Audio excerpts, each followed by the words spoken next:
Eu comuniquei-me com meu Senhor. Eu disse: Precioso Jesus, eu vi Jesus no Santo dos Santos, no santuário celestial, por assim dizer, com as mãos estendidas diante do Pai, com as marcas dos cravos em suas mãos. E eu disse: Senhor, sabes, antes de eu morrer, eu realmente gostaria de ver a tua glória brilhar sobre nós. Eu disse: Você poderia, pelo poder do Espírito de vida que há em ti, aquele grande poder que ressuscitou Lázaro dos mortos, traga o Sr. Smith de volta à vida, e imediatamente eu nem precisei dizer amém. Um grito aconteceu naquele quarto.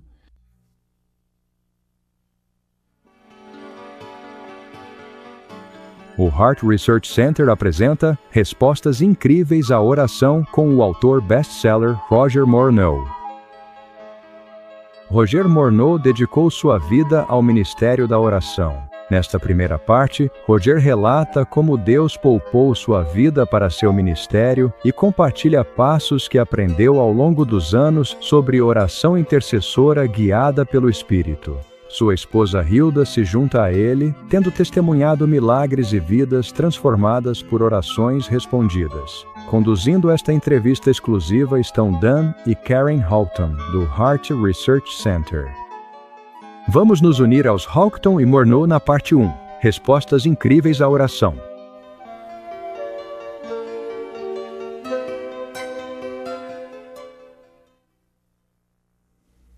É um prazer para nós estarmos aqui com vocês, Roger e Hilda, para conversarmos juntos, para termos uma pequena janela para a sua experiência com o Senhor e com muitas outras coisas.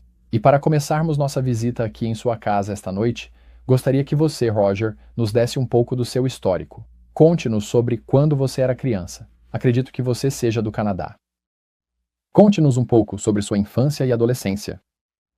Bem, eu nasci e cresci em Saint-Jacques, Nouveau-Brunswick, que fica a cerca de 40 quilômetros da fronteira com a província de Quebec, e é uma área totalmente francesa. Meus pais eram católicos franceses. Do lado da família do meu pai, o irmão mais novo dele era padre, que se tornou monsenhor, e ele tinha 2 irmãs que eram freiras.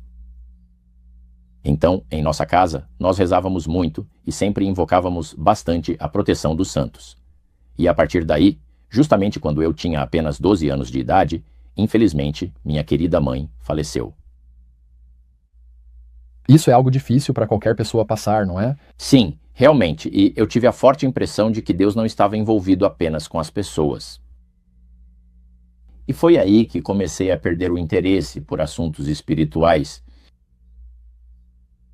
Esse foi o início da sua perda de interesse por assuntos espirituais. Mas quando você entrou para a Marinha Mercante Canadense, esse era o nome dela? Sim. Você era mesmo ateu, não era?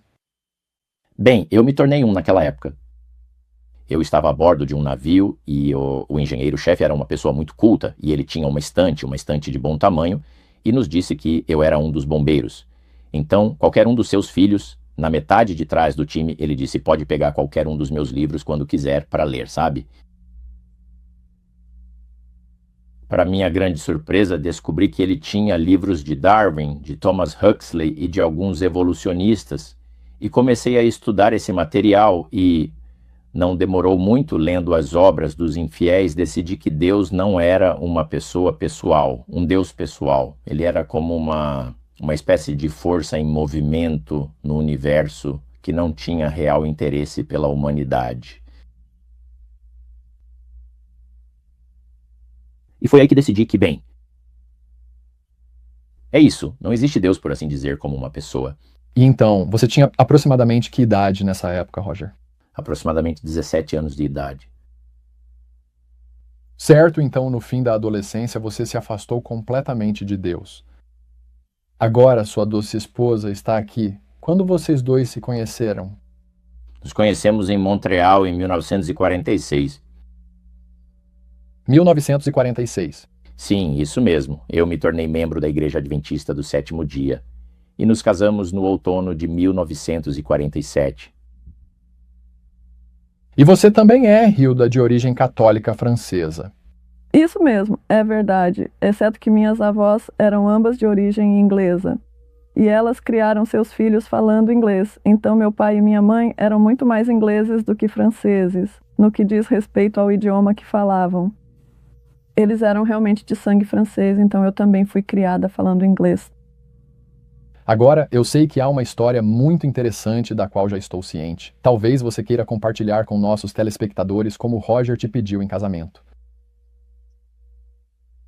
Esse é realmente um momento feliz para nós e para nossas lembranças. Roger e eu tínhamos saído para um passeio muito agradável e tranquilo pela cidade. Temos bondes de 2 andares em Montreal. Então nós logo subimos para o andar de cima, e era uma noite absolutamente linda e estrelada. E foi então que percebemos claramente que gostávamos tanto um do outro que jamais iríamos desejar nos separar por nada neste mundo.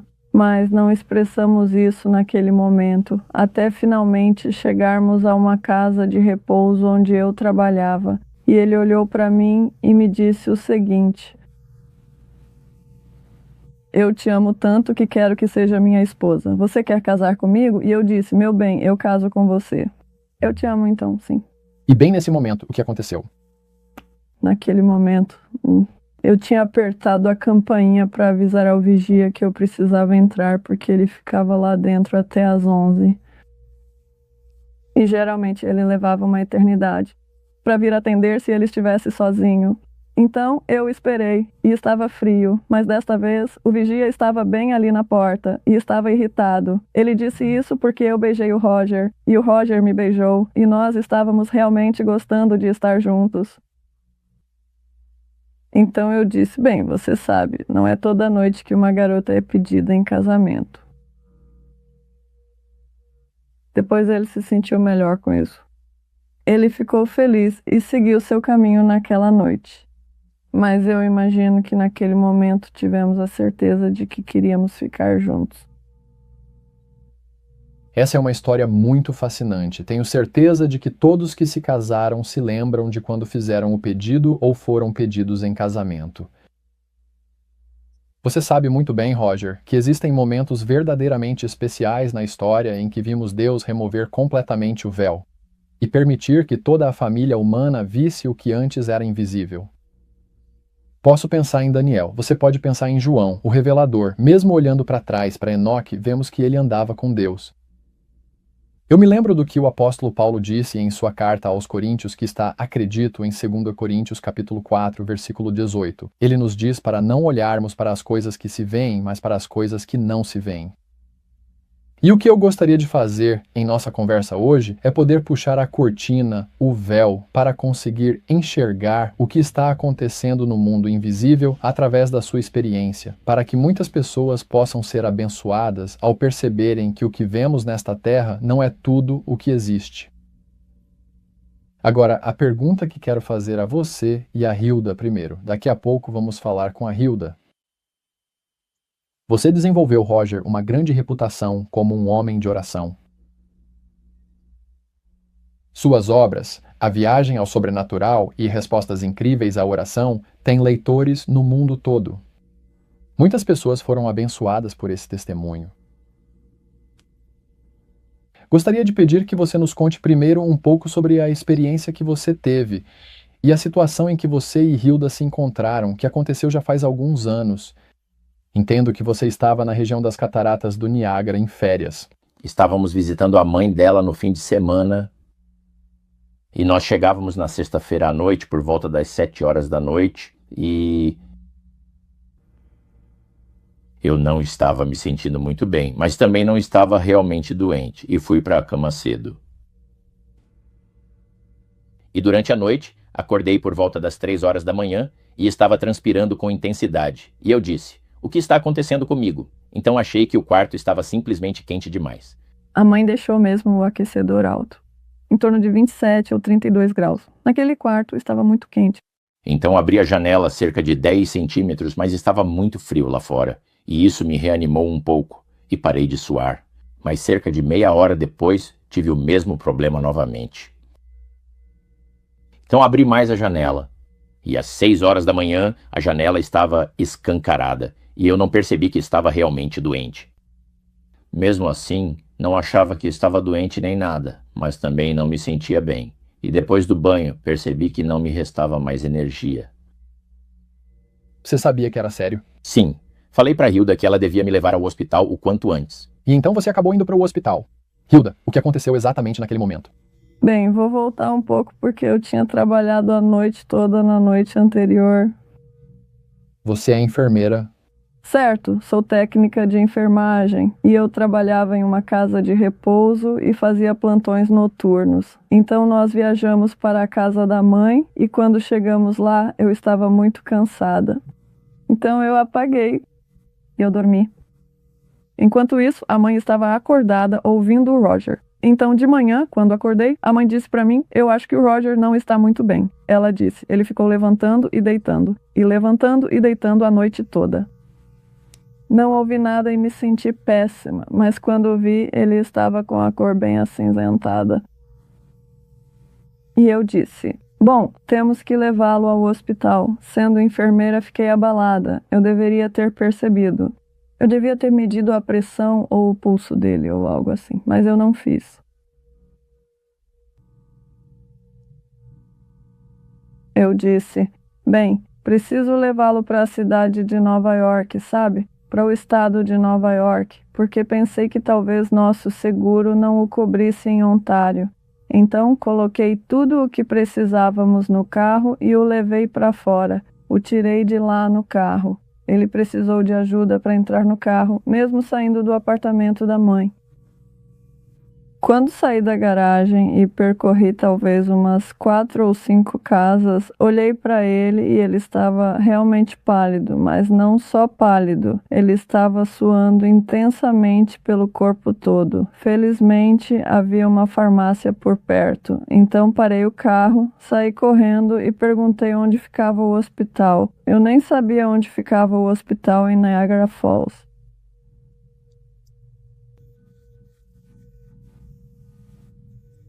Eles me disseram onde era, a cerca de 4 ou 5 quarteirões de onde eu estava. Então, levei-o correndo até a porta de emergência, entrei e disse a ele que meu marido estava tendo um ataque cardíaco. Foi um ataque cardíaco, Roger? Fui internado com insuficiência cardíaca, congestiva e fibrilação atrial. E eles não conseguiram reverter a fibrilação por muito tempo. Estiveram muito perto da morte, na unidade de terapia intensiva daquele hospital. Me diga, o que lhe passou pela cabeça? Sabe, dizem que quando você está diante da morte, toda a sua vida passa diante dos seus olhos. Qual foi a sua experiência lá? É verdade, percebi que provavelmente ia morrer, eu pensei. Porque eu não tinha quase nenhuma energia. Só para virar a cabeça no travesseiro, eu tive que fazer um esforço concentrado. Eu imaginei que não ficaria por aqui por muito tempo, mas de alguma forma consegui ficar a tempo até domingo à noite. E em que dia isso aconteceu? Bem, isso foi no sábado de manhã. E no domingo à noite, exatamente por volta das 8 horas, enquanto eu observava atentamente todos os doentes, havia, creio eu, algo como 14 quartos individuais com unidades de vidro. E de repente eles preencheram tudo completamente. Havia muitas pessoas. E logo me colocaram em uma cama disponível perto do posto de enfermagem. E enquanto eu olhava as pessoas que passavam por momentos terríveis, pensei, poucos sairão daqui vivos, provavelmente incluindo eu mesmo. E naquele momento, um pensamento muito estranho veio à minha mente. Anos atrás, quando me tornei espírita, eu me lembro de que o sumo sacerdote costumava nos dizer que, quando as pessoas estão morrendo, os espíritos demoníacos gostam muito de observar as pessoas morrerem. E quando há muitas pessoas morrendo, como numa guerra, numa batalha, eles fazem uma celebração por isso. E eu disse para mim mesmo, eles vão fazer uma celebração hoje à noite, porque parece que metade das pessoas aqui vai morrer. Então, como era meu hábito de muitos e muitos anos, conversei com o Senhor em oração. Eu orei por essas pessoas. O Senhor tem muitas pessoas aqui esta noite que provavelmente não esperavam estar aqui.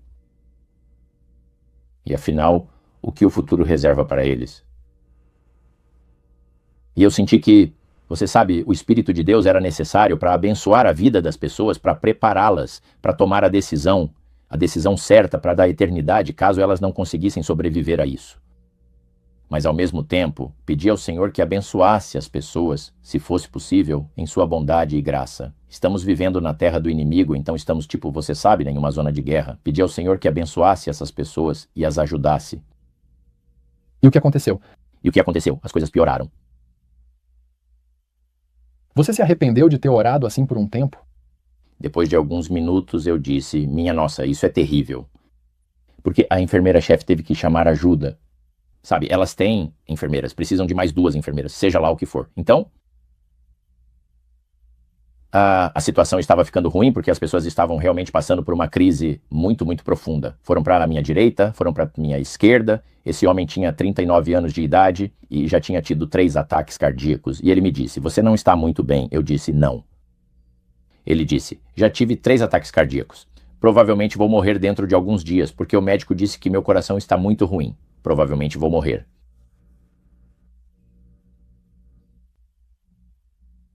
Essas pessoas estavam passando por grande dificuldade. Aqueles que pareciam ter uma situação financeira boa ficaram muito angustiados fisicamente. Dava para sentir que o lugar todo estava mudando.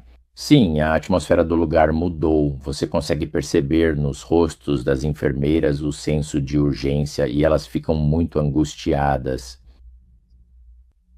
Acho que essas pessoas que trabalham nas unidades de terapia intensiva são especialmente abençoadas por Deus com a capacidade de ajudar pessoas em sofrimento. Mas naquela época, a situação ficou tão ruim que eles temiam que todas as pessoas fossem morrer, provavelmente, sabe? Então, realmente aconteceu. Na unidade 9, o Sr. Smith estava lá e seu coração parou de repente. E o alarme, ou seja lá o que for que você tenha.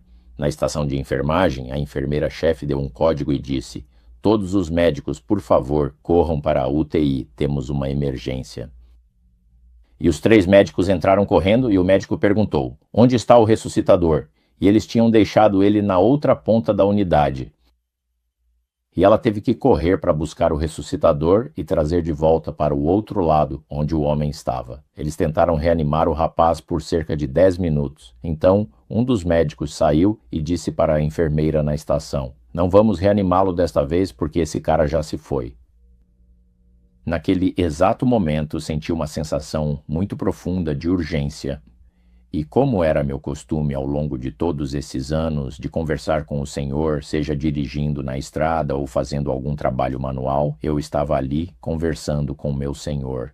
Eu disse, precioso Jesus, eu vi Jesus no Santo dos Santos, do Santuário Celestial, por assim dizer, com as mãos estendidas diante do Pai, com as marcas em suas mãos. E eu disse, Senhor, sabes, antes de eu morrer, eu realmente gostaria de ver a tua glória brilhar sobre nós. E eu disse, o Senhor faria isso pelo poder, o espírito de vida que há em ti, aquele grande poder que ressuscitou Lázaro dos mortos, traga o Senhor. Smith de volta à vida. E imediatamente eu nem precisei dizer amém. Um grito aconteceu naquela sala. Havia 4 ou 5 enfermeiras ali, e havia 2 médicos, e ele começou a falar tudo de uma vez. O médico respondeu, não acredito nisso. O médico disse, não consigo acreditar, ele está sentado na cama. Sr. Smith diz ao médico, ei, olha só, por aqui eles não me dão comida. Ele é um irlandês grandalhão, sabe, com uma voz grave e potente, e ele diz, sabe, doutor, eles não me alimentam há dias. Mas o Sr. Smith tinha dito que estava com muita fome e queria comer.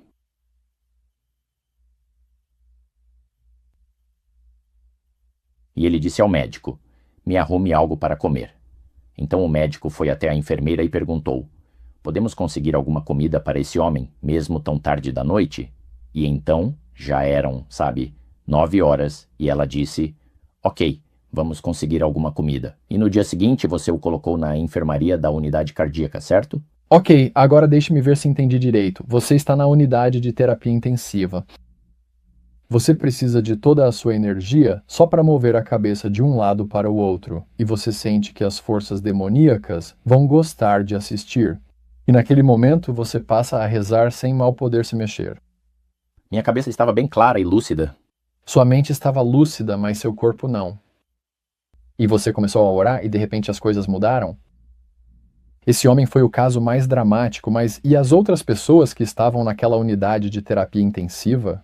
A parte mais maravilhosa de toda essa situação é que depois do senhor, Smith já estava de volta e conversando, e em 5 minutos a urgência do lugar havia passado completamente. É como se uma grande tempestade tivesse passado. O velhinho ao meu lado tinha adormecido. O outro rapaz aqui do lado disse: "Sabe, de alguma forma, sinto que vou viver muito tempo." Por que ele me diria isso? Eu me sinto bem. Ele disse: "Aposto que amanhã eu saio deste lugar." Estou olhando para ele com um semblante tranquilo me dizendo isso. Você sabe que todas as pessoas estavam adormecendo ou não sentiam mais angústia. E as enfermeiras estavam paradas nas portas daquelas salas de vidro e conversavam entre si. Nunca vi nada parecido com isso. Você já viu algo assim acontecer na sua vida? E então o médico saiu, o médico velho, e disse para a enfermeira: "Sabe, em todos os meus anos, nunca vi nada parecido com isso." Eu não sei o que está acontecendo nesta unidade de terapia intensiva esta noite. Não consigo entender. Era como se a tempestade tivesse sido acalmada. Você já contou ao Sr. Smith ou a algum dos outros pacientes que estava orando por eles? Sim. Apenas 4 dias depois disso, eu também acabei sendo internado no mesmo andar cardíaco. E o meu quarto era quase em frente ao dele. Então fui visitá-lo junto com a esposa dele. E contei a ele que eu havia orado intensamente por todos eles. Ela é eternamente grata por aqueles momentos de oração naquele dia. O homem nunca mais teve problema no coração depois disso. E depois, 5 anos, ele viveu 5 anos depois disso, porque foi em dezembro de 1984, alguns anos atrás. Ele morreu subitamente em sua cozinha durante a noite. Então ele teve 5 anos a mais. Bons anos. Ele era líder sindical, sabe? Da siderúrgica ou algo assim. Eles tiveram chance de ler o seu primeiro livro? Sim, eles leram meu primeiro livro. E a filha, pelo que entendi, que mora em Toronto. Ela tinha algum envolvimento com o espiritismo. Então ela realmente gostou muito daquele livro. Certo. E você, Roger? Você está deitado ali ainda muito fraco e vê esses eventos milagrosos acontecendo ao seu redor em resposta às orações que você estava fazendo diante do trono de Deus. E quanto a você, você sempre ora só pelos outros ou também ora por si mesmo? Para mim também está ótimo, mas eu já fiz as minhas orações ao Senhor por mim mesmo, logo cedo, logo no início desta manhã. Então eu disse ao Senhor e senti no meu coração que, puxa vida, não seria algo lindo de se viver, poder orar pelas outras pessoas? Onde eu teria a chance de orar pelas pessoas? Nunca pude orar muito pelas pessoas na minha vida, exceto quando estou dirigindo na estrada, porque fui vendedor a vida toda. Então, muitas das orações eram feitas ao volante, sabe? Literalmente em movimento, por assim dizer. E eu disse, nossa, não seria maravilhoso se eu pudesse ver a glória do Senhor mais vezes na minha vida, entende? E é por isso que isso permaneceu até a noite de quarta-feira. Na terça-feira de manhã, o médico disse, tentamos de tudo, senhor. Mornou para ajudá-lo e não conseguimos. Porque eu perguntei a ele, eu disse, como está tudo? Ele disse, acho que não posso te dizer, não posso te dar falsas esperanças. Ele disse, fizemos tudo o que podíamos por você e não conseguimos ajudar. Só há mais um procedimento que podemos tentar se você quiser. Vamos parar seu coração com 50 volts de eletricidade e reiniciá-lo com 200 volts. E às vezes isso ajuda em casos como o seu. Eu disse, pode fazer. Ele disse, ok. Eu disse, o mais rápido possível. Por que você não vai conversar com sua esposa? Eu disse, isso não vai me ajudar, ela sabendo ou não, sabe? Eu disse, vamos fazer agora. Então a enfermeira correu. Depois os papéis, você vai ter que assinar esses papéis, e eu assinei os papéis, e eles fizeram o procedimento. E à tarde ele me disse que me daria um relatório à tarde. Ele disse que isso não ajudou em nada. Eu lhe agradeci pela ajuda.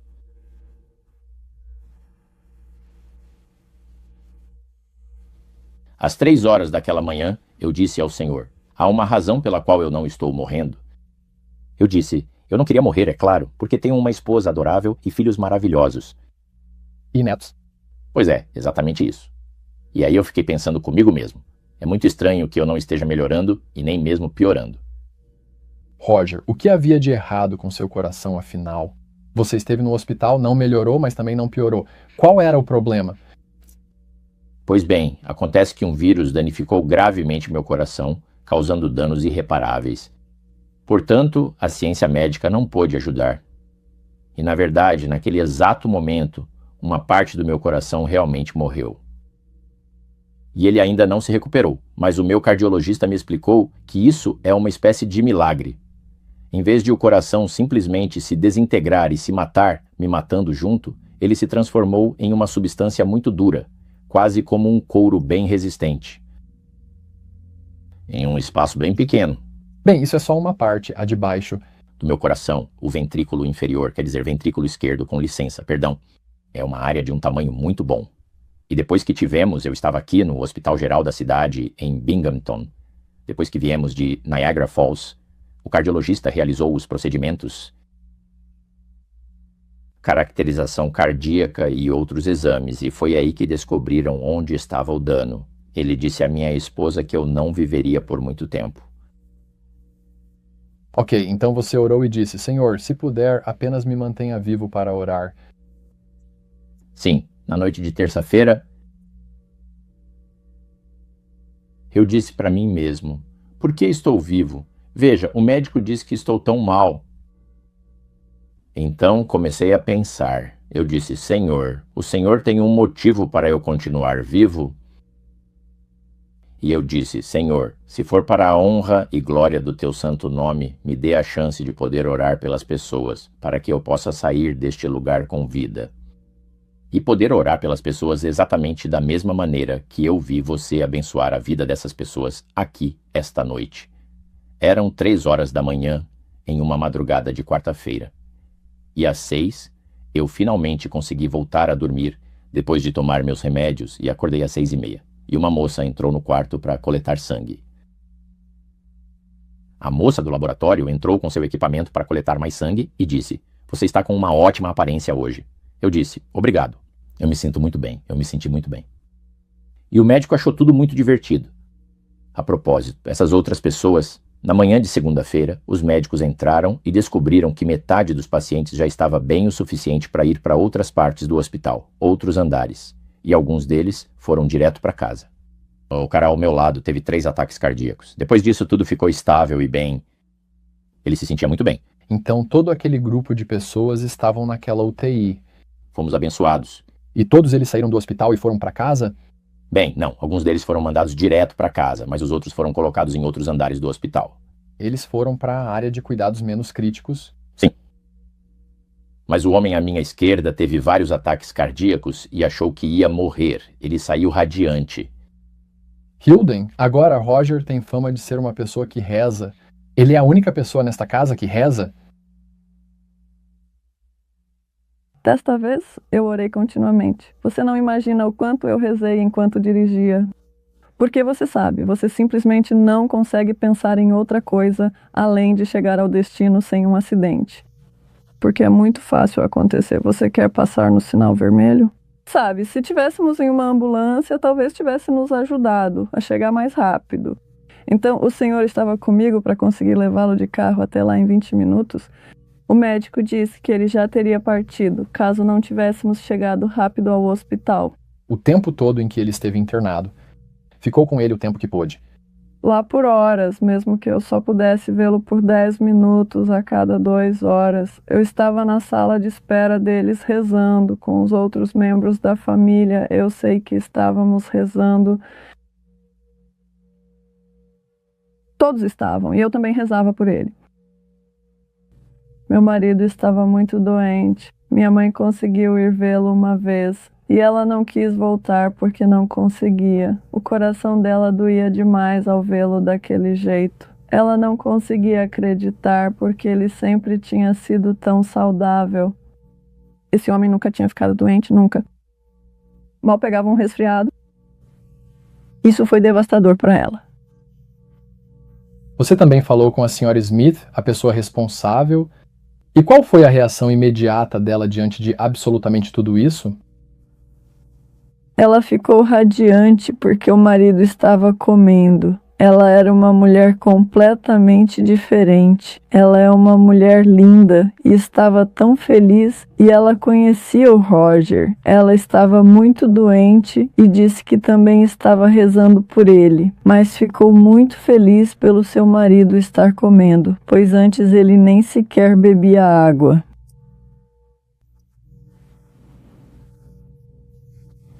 Roger, mais uma coisa que me vem à mente sobre essa experiência. Orou e disse: Senhor, se quiseres, que haja um propósito para mim. E pensava no que falou agora sobre orar pelas pessoas. Você esperava ser completamente curado?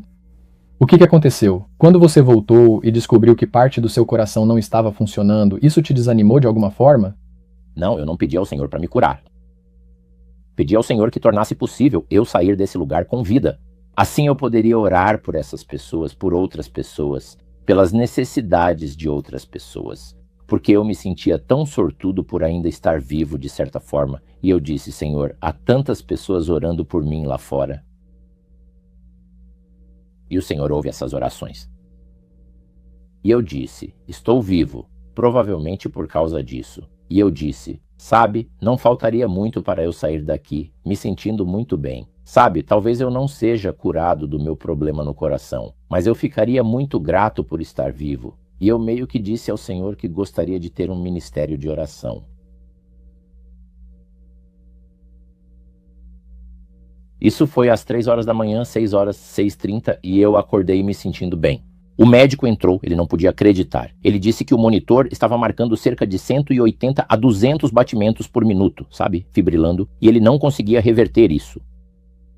E tinha caído para 84 batimentos por minuto.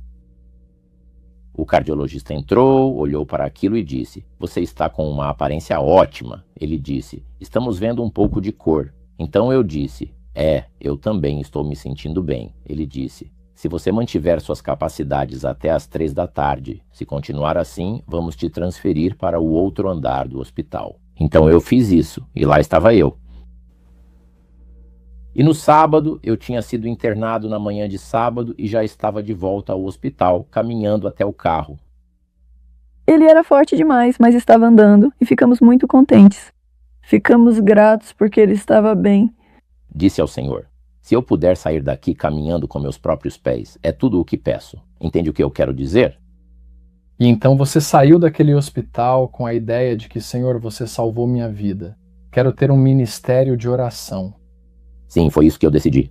Agora você tem orado bastante desde então. Quanto tempo, em média, você passa orando por dia, Roger? Bem, veja, eu orei a minha vida toda. Desde o momento em que me converti para o cristianismo, no sentido mais pleno da palavra, depois que deixei o culto aos espíritos. Passei muito tempo conversando com o Senhor em oração. E eu diria que, em certos dias, eu provavelmente chego a orar por até 8 horas, porque passo a maior parte do tempo deitado por causa do meu problema cardíaco. Eu passo muito tempo escrevendo para as pessoas. Leio as cartas que recebo e tento encorajar as pessoas com minhas respostas. Tenho recebido muitas bênçãos maravilhosas de todos os lados. E pessoas que adquiriram meu livro, Incríveis Respostas à Oração, têm me dito que ele abençoou suas vidas. Bem, eles me agradeceram por isso, mas eu disse: glória a Deus nas alturas. Veja, foi ele quem fez tudo. Então, Roger, na verdade, você não orou para ser curado. Você orou para que Deus lhe permitisse sair vivo e conduzir um ministério de oração. Agora, será que seu coração ferido afetou de alguma forma a sua capacidade de conduzir um ministério de oração intercessória? Pois bem, eu sinto que, embora eu tenha todo esse dano no meu coração, e isso seja muito limitante, em outras palavras, não posso sair se estiver muito quente, não posso sair se estiver muito frio. Eu preciso tomar medicação, sabe, todos os dias, e eu preciso descansar bastante. Mas é uma bênção. Porque enquanto estou deitado, descansando, posso pensar em todas as pessoas por quem oro. Agora minha lista de orações, em apenas alguns meses, ganhou quase 600 novos nomes. Veja, desde que meu livro sobre o poder da oração intercessora foi lançado.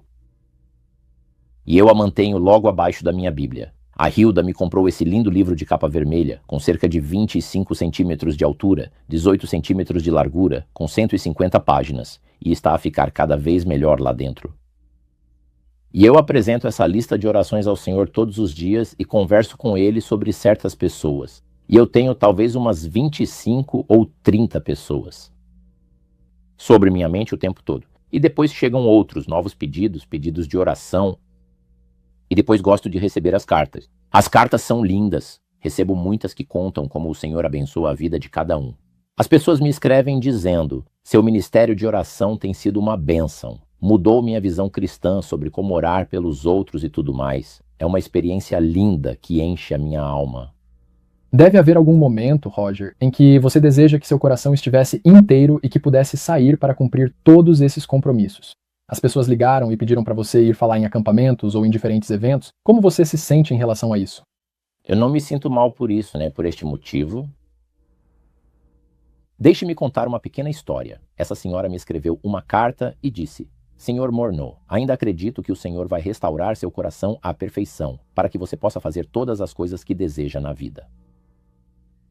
E eu gostei da carta e aprecio o que ela estava tentando fazer por mim, mas respondi dizendo: querida irmã, por favor, não peça ao Senhor para curar completamente o meu coração, porque isso acabaria com o meu ministério de oração.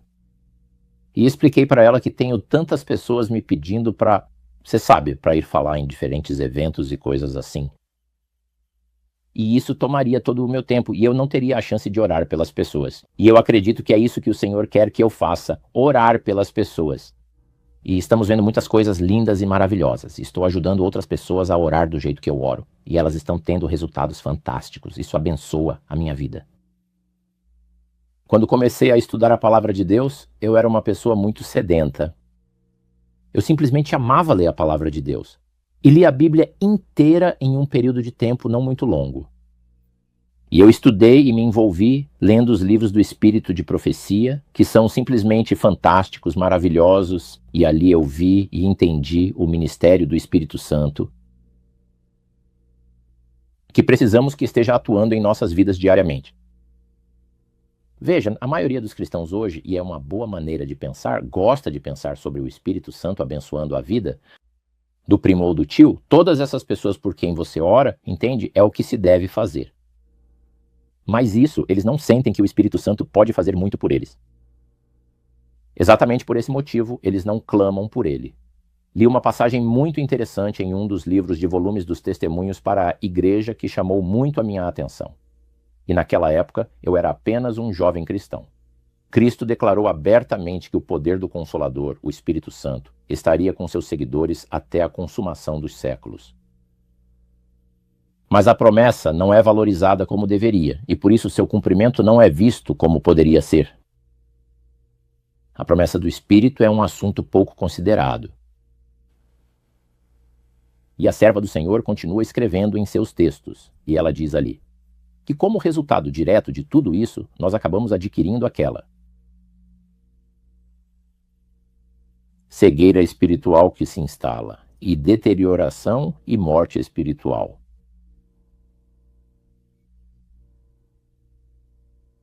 O poder do Espírito,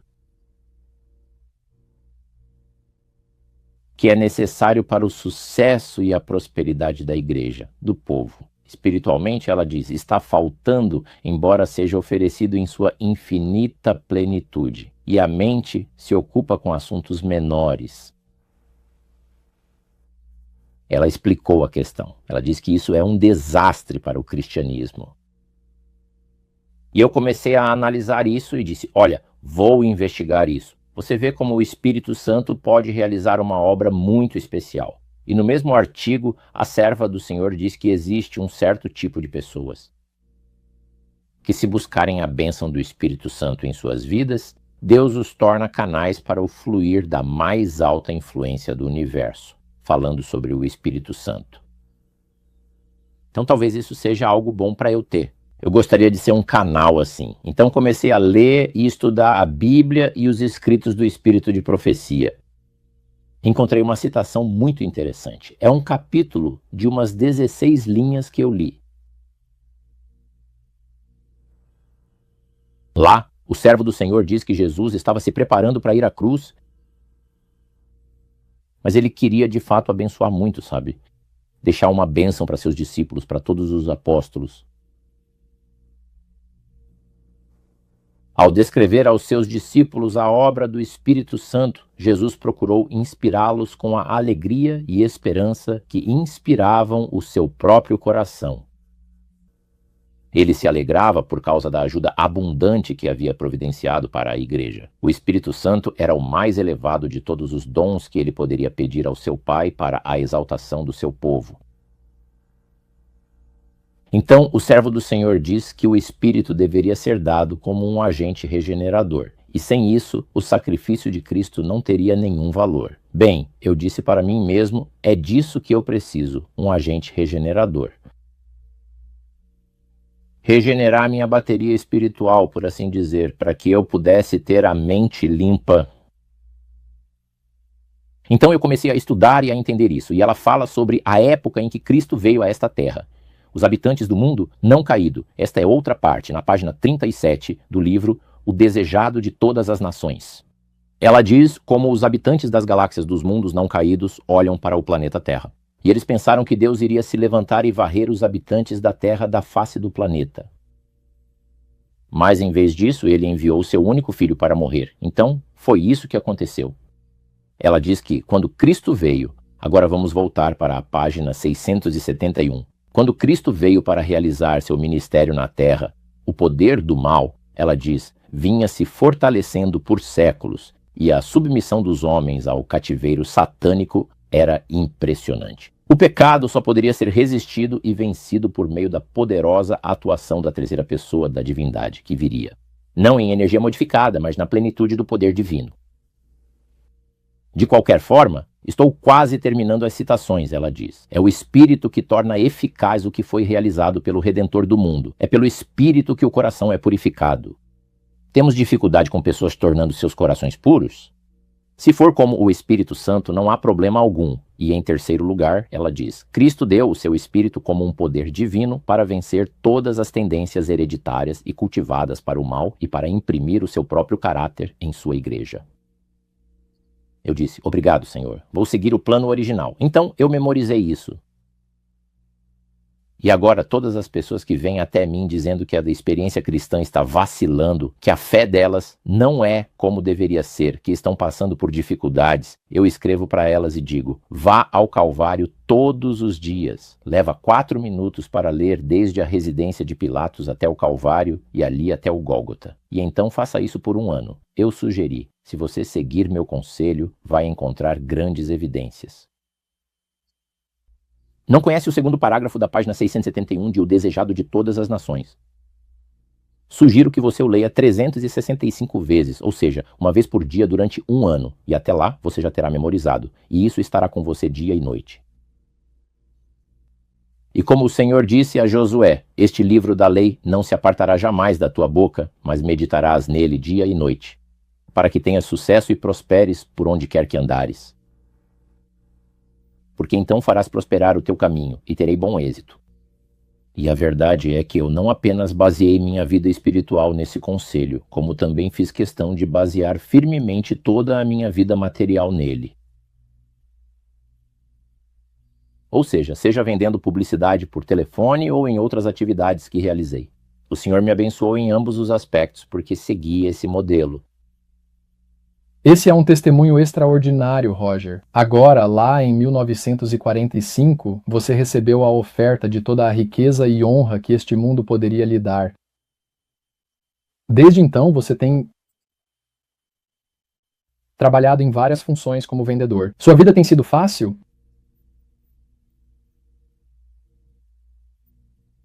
Sim, por causa do fato de que o Senhor quis assim. Ser vendedor é um trabalho muito difícil, especialmente quando você não sabe vender.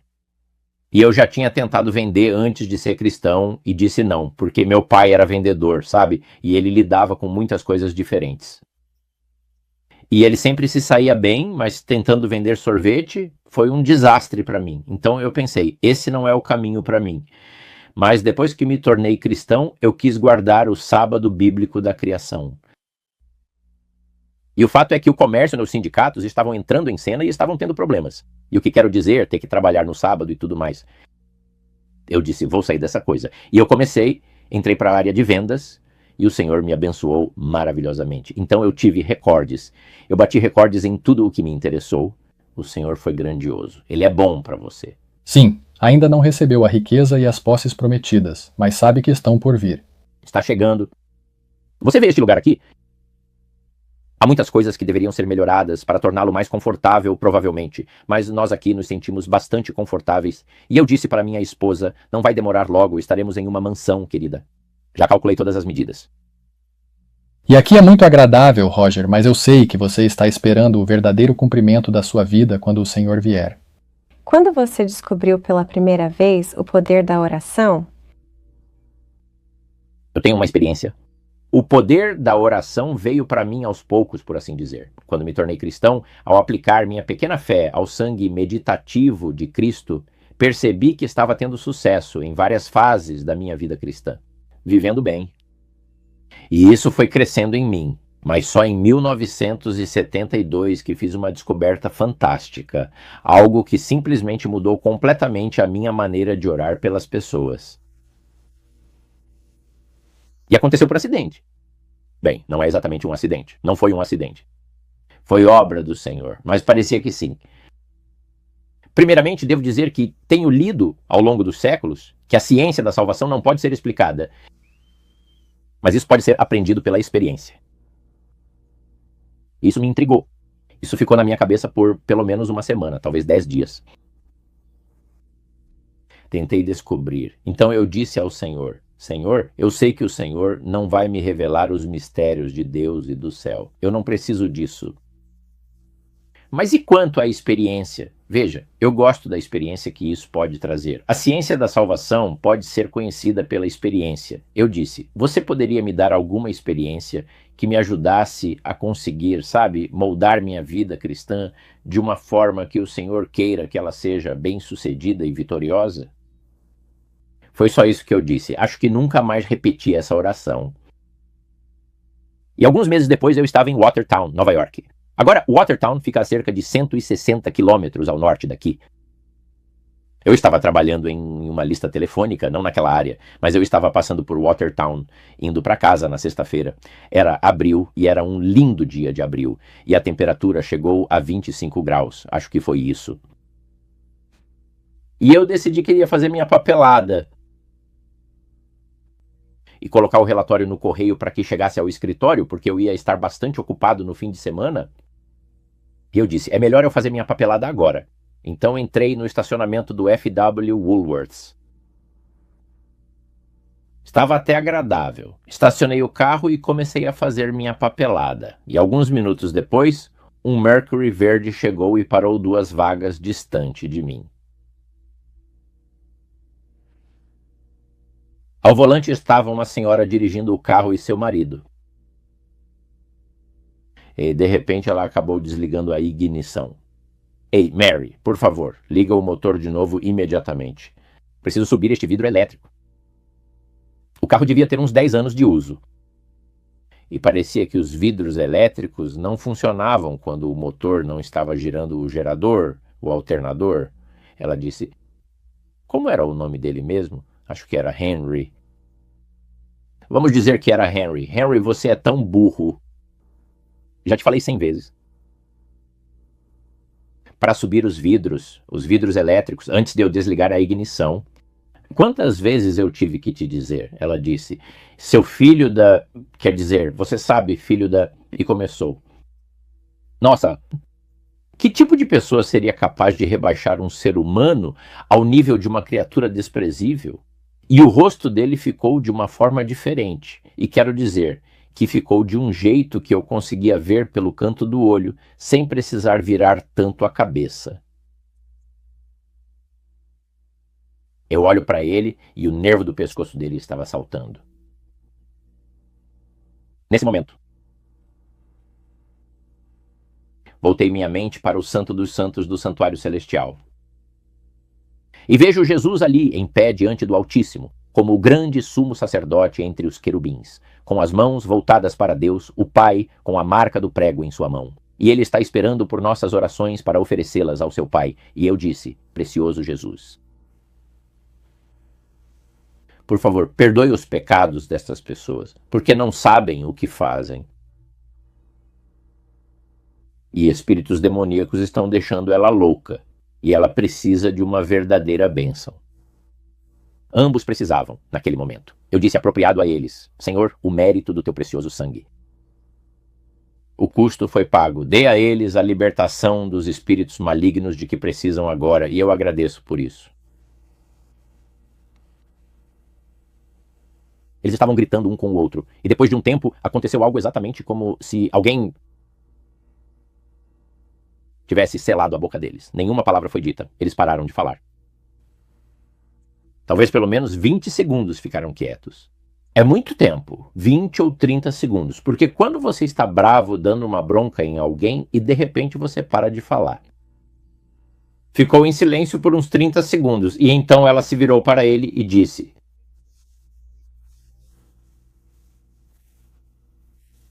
Foi exatamente isso que ela fez. Ele estava muito irritado. E ela disse, sabe, eu preciso te contar uma coisa. Sabe, hoje foi um dia bom, um dia realmente bonito. E quando eu falei sobre os vidros elétricos e tudo mais, eu fiquei realmente brava. E eu realmente sinto muito por isso. Ela disse, por favor, me perdoe. Meu Deus, eu estou pedindo perdão. E eu não vou usar essas palavras de novo. Eu vou realmente tomar uma grande decisão e fazer um grande esforço para não falar com você assim de novo. E ela diz, sabe, Henry, vou te dizer uma coisa, se a culpa é minha, muitas dessas discussões que temos acontecem porque eu realmente sempre estou te culpando e falando com palavras incisivas. Mas, segundo ela, decidiu que não iria mais fazer isso. E houve uma paz naquele momento. Ela disse, vamos entrar na loja. Eles saíram do carro, ela ligou o motor, acionou os vidros elétricos, eles saíram do carro. E ele foi colocar dinheiro no parquímetro e não tinha trocado. Então ele disse, Mary, posso te incomodar, você tem uma moeda de 10 centavos? Precisamos colocar essa moeda aqui no parquímetro. E ela foi até lá, olhou na bolsa, deu uma moeda de 10 centavos para ele e colocou no parquímetro. E ela deu uma risadinha por causa disso. E ele disse, você sempre tem trocado. Ele disse, que bom que casou comigo. Ela disse, eu sempre tenho troco para o parquímetro e coisas assim. E então ela pegou pelo braço dele e desceu até a loja. Eu disse para mim mesmo, o que é isso? O que aconteceu? Então, no mesmo instante, o Santo Espírito de Deus me disse, você finalmente descobriu como apropriar-se dos méritos do sangue de Cristo, para os necessitados e até mesmo para os ímpios. E tem um capítulo no meu livro que diz, orando pelos ímpios e pelos perversos. Já leu os capítulos, é um belo capítulo, excelente capítulo. Fale sobre o poder do Espírito de Deus, foi isso. Liguei o carro. Eu não terminei meu trabalho. Peguei a estrada e fui direto para casa, regozijando-me muito no Senhor e louvando o seu santo nome, por ele ter respondido às minhas orações, sabe? As minhas orações, bem diante dos seus olhos, diante dos meus olhos. Então eu disse ao Senhor, Senhor, diga-me que eu realmente encontrei uma joia aqui. E é como se o Senhor dissesse, sim, quando uma mulher encontrou Jesus no banquete de Simão e lavou os pés dele com suas lágrimas e tudo mais,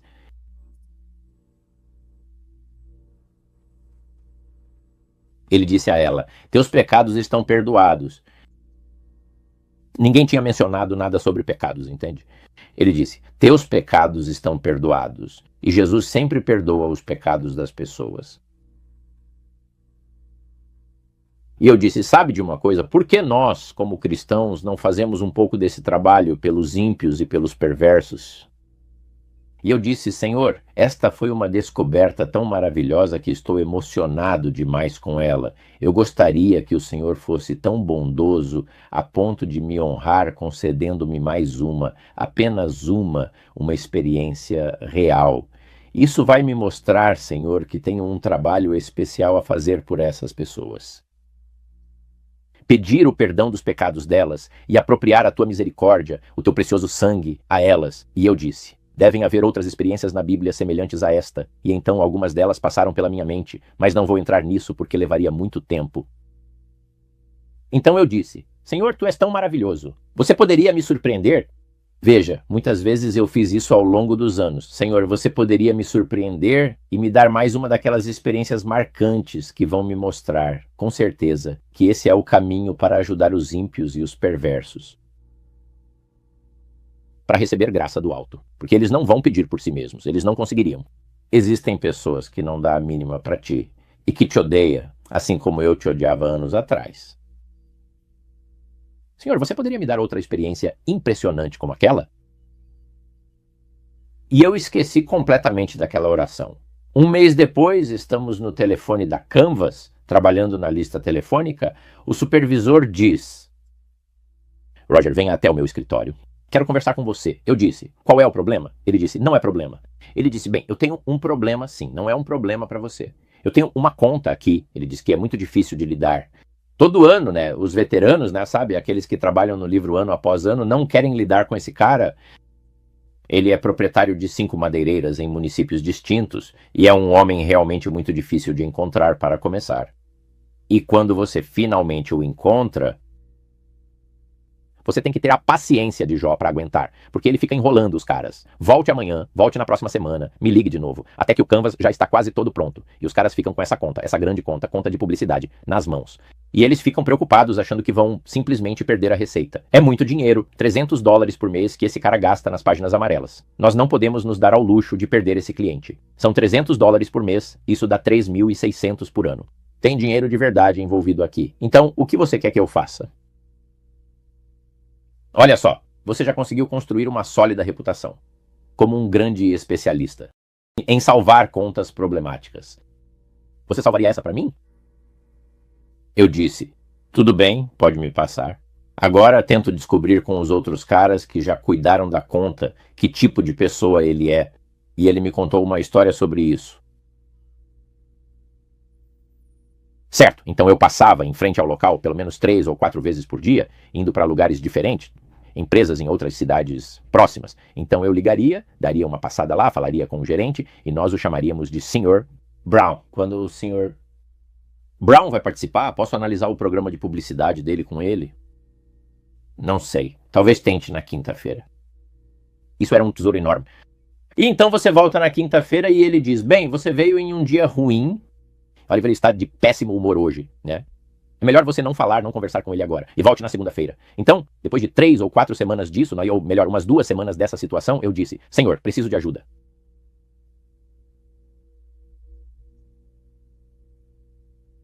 Isso não vai ser fácil, mas eu acredito que, se eu orasse, Senhor, que o Senhor aplicaria o remédio, o teu sangue derramado no Calvário, o teu sangue divino derramado no Calvário.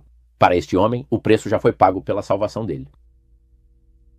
Que se eu te pedisse como um companheiro mortal nesta terra do inimigo, eu creio, Senhor, que o Senhor pode então dar a este homem uma ajuda muito especial, o Espírito Santo, para que ele não seja um monstro como é. Então comecei a orar por ele e por sua esposa, porque o gerente me disse, rapaz, se a esposa dele começasse o dia brigando com ele de manhã, gritando com ele ficava insuportável o dia inteiro. Então comecei a orar por esse cara. E na semana seguinte voltei lá e disse para o cara, falei, olha, agora já é tarde demais para ficar brincando, disse ao gerente. Precisamos marcar um compromisso definitivo. Vou te dizer uma coisa, você tem, Sr. Brown, ligue para a companhia telefônica e marque um horário, defina um momento em que eu possa vir e retirar o anúncio dele. Caso contrário, vamos tirá-lo do catálogo imediatamente. Porque o gerente de vendas me disse isso. Ele falou, ei, diga isso para ele. Eu disse, não estou com vontade de fazer isso. Ele disse, sim, faça. Ok, foi isso que o gerente de vendas disse. Bem, dito e feito, na tarde seguinte voltei às 5 horas e o escritório da companhia telefônica tinha deixado um recado para mim que Eu deveria ir ver o Sr. Brown na segunda-feira, digamos assim. Eu entrei no local de trabalho e estava lotado de gente. Um grande depósito de madeira. Ele vendia tudo para os empreiteiros de construção. E eu vejo o gerente lá atrás no balcão. Ele estava atendendo alguém, então fui até lá. Ele disse ao ajudante dele: "Você atende o cliente." "Eu preciso conversar com o Sr. Morneau." E ele disse: "Você realmente quer vê-lo hoje?" Eu disse: "Eu o vejo, nem que eu morra."